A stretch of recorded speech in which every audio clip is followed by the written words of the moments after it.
En fait, je suis en reconversion professionnelle. Précédemment, j'étais journaliste dans la presse écrite. J'ai essayé de trouver une filière qui correspondait à mes expériences et à mes compétences. Et les ressources humaines se rapprochaient le plus de mon profil. Donc, quand j'ai fait des recherches, je suis tombée sur cette formation de CRTT qui était spécialisée en recrutement. Et c'était exactement ce que je voulais faire. Et je voulais éviter les formations généralisantes en ressources humaines. Les formateurs qui nous apportent un regard professionnel et en même temps deux formateurs qu'on peut appliquer dans le quotidien à notre travail.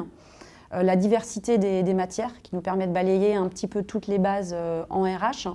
Et puis également le prestige de l'école Piget.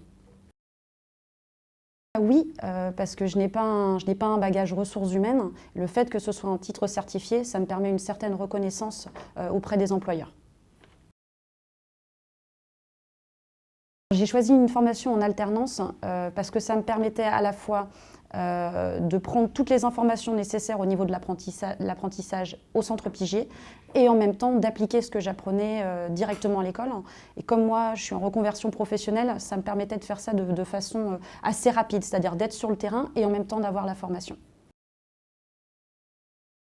Alors, je travaille dans une agence intérim qui s'appelle Intérim et Placement, qui se trouve à Saint-Nazaire, sur les chantiers. Donc mes missions principales, alors je fais de l'accueil, je fais du recrutement, je fais du sourcing, je m'occupe de toutes les tâches, enfin de beaucoup de tâches administratives et puis je fais également un petit peu de prospect auprès des clients.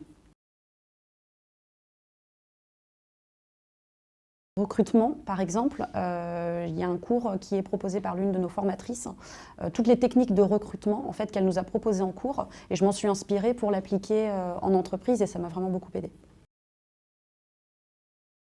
J'ose espérer qu'avec ce diplôme, je vais pouvoir postuler dans des cabinets de recrutement et plus particulièrement, j'aimerais bien postuler dans des entreprises où il est possible de faire des placements à l'international parce que comme je me débrouille plutôt bien en anglais, je voudrais effectuer des recrutements en anglais en fait.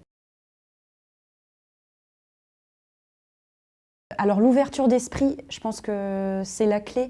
C'est très compliqué en fait, les formations, il y en a beaucoup. Donc je pense qu'il faut parfois un petit peu s'écouter, prendre quelques risques et se dire bon bah ok, je vais me lancer dans cette formation, je suis pas sûre, mais parfois ça vaut le coup. Être tenace, je sais que j'ai eu des difficultés à trouver une alternance, c'est pas impossible, mais il faut vraiment être tenace. Et puis je pense que arriver avec un projet aussi en tête, ça peut vraiment aider.